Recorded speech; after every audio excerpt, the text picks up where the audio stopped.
Since their inception in the late 2000s, Indiegogo and Kickstarter have become a household name around the world. Having completely revolutionized the way in which individuals and startups raise funds, they've become the two most prominent crowdfunding platforms, allowing creators to present their ideas to be subsequently funded by a large group of small individuals. And in the years since they began operations, they've funded countless projects whose creation without crowdfunding may never have been possible. By focusing on a particular set of projects, we'll find out how Indiegogo and Kickstarter got caught in a near $500,000 race to create the best technology for snowboarding on dry roads. We'll see where these technologies started, where they are now, and where they're heading in the years to come, and how the rebirth and development of these technologies would never have been possible without these two platforms. But I can't mention Freeboard, Summerboard, and Snowboarding the Streets without first discussing the wonderful world of alternative ways of skateboarding. Odds are you've probably heard of at least one of them, whether we're talking about pennyboards, surf skates, ripsticks, or dragon boards. These alternative kind of skateboards are inspired to different degrees by the original skateboard design and try to mix it in with other kinds of board sports, with dragon boards emulating the snowpark aspects of snowboarding, surf skates obviously with surfboarding, and Freeboard and Summerboard emulating aspects of downhill snowboarding, making them perfect for anyone who wants the sensations from another board sport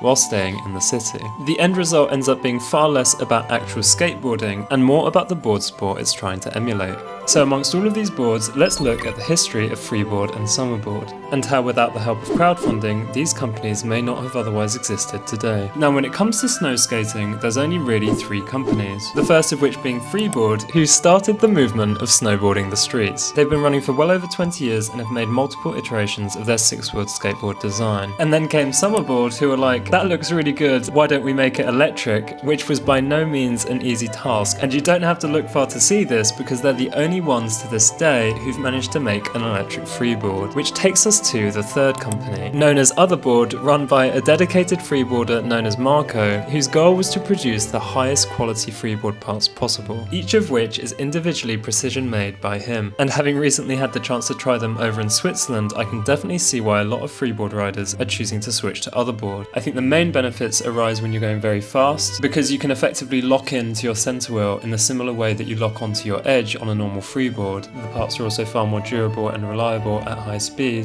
than the freeboard equivalent. But Otherboard weren't always around to provide competition in the road snowboarding space. You see, for a long time it was really just a battle between Freeboard and Summerboard. And it all started around 7 years ago where Summerboard, formerly known as LeafTech, finally succeeded in creating a slip ring technology which would allow them to make an electric freeboard. At the time, the best technology Freeboard had made was the Freeboard G3R, along with the blues wheels, which are still used by a lot of Freeboard and Summerboard riders today. The problem is, when LeafTech first demonstrated their board, they were using the G3R hangers and these wheels. This, coupled with the complete lack of mention of Freeboard or the original creator of this six-wheeled road snowboard, Steen Strand, made Summerboard quite unpopular amongst freeboarders. In fact, during Aranades' talk at Google, you only hear a mention of Freeboard at the very end during a Q&A. I remember a while ago I saw this ad, I don't know if maybe this is the same company, Freeboard, kind of looks like this just without the motor. We definitely invented a few things along the way, but at a high level, we just took existing tech and just put it in, combined it in different ways. The Freeboard plus the boosted, you can kind of think of. When I saw that for the first time,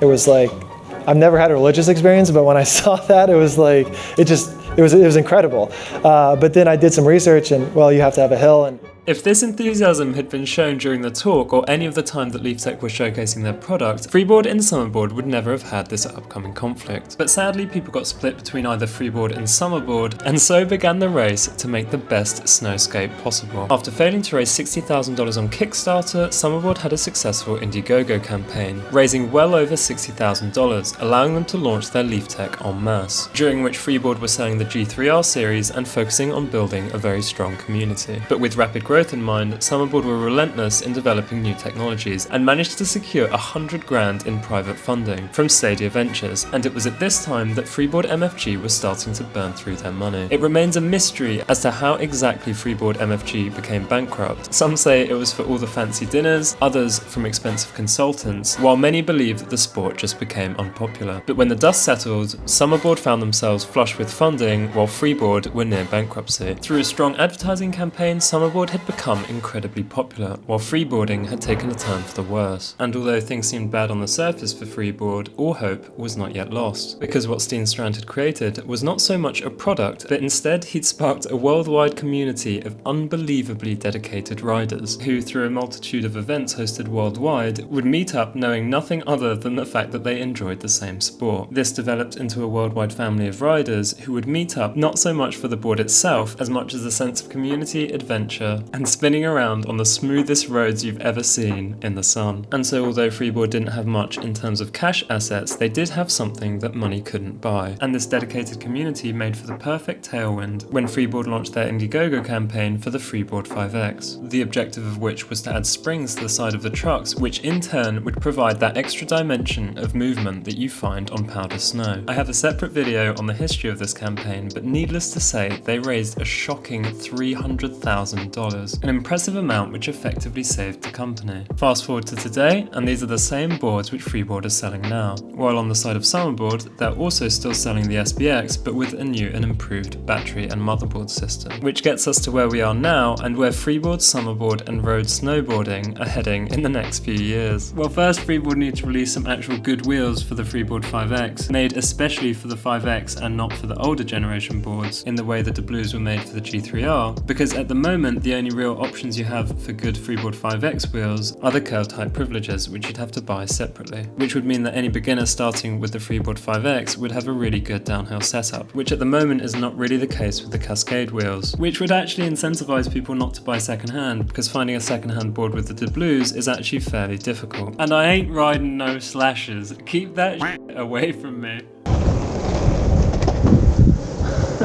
Oh, I don't know how you're doing it with the slashes.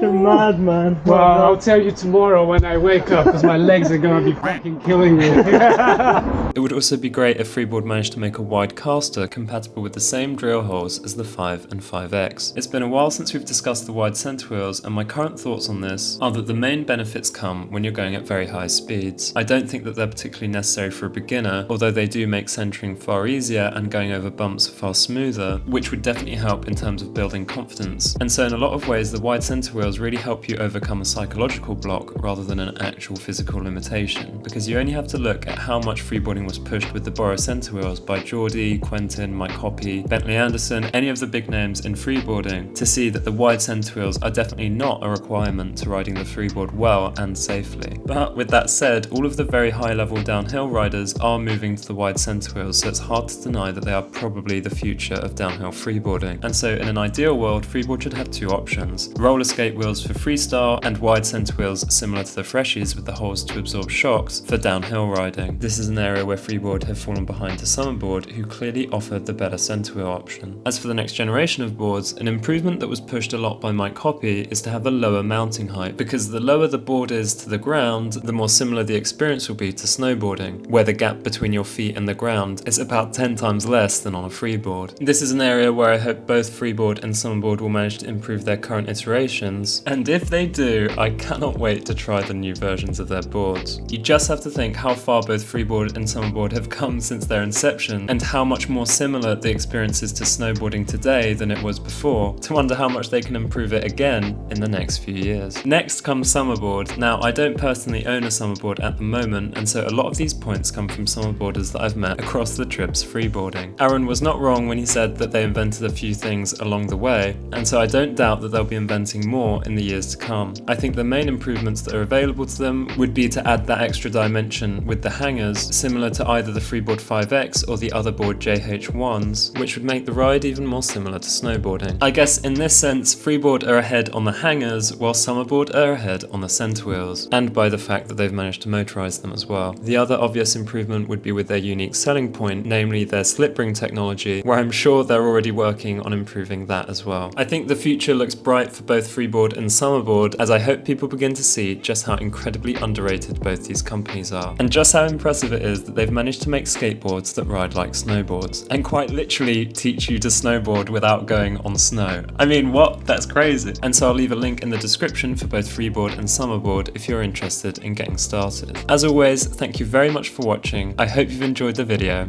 and have a good one.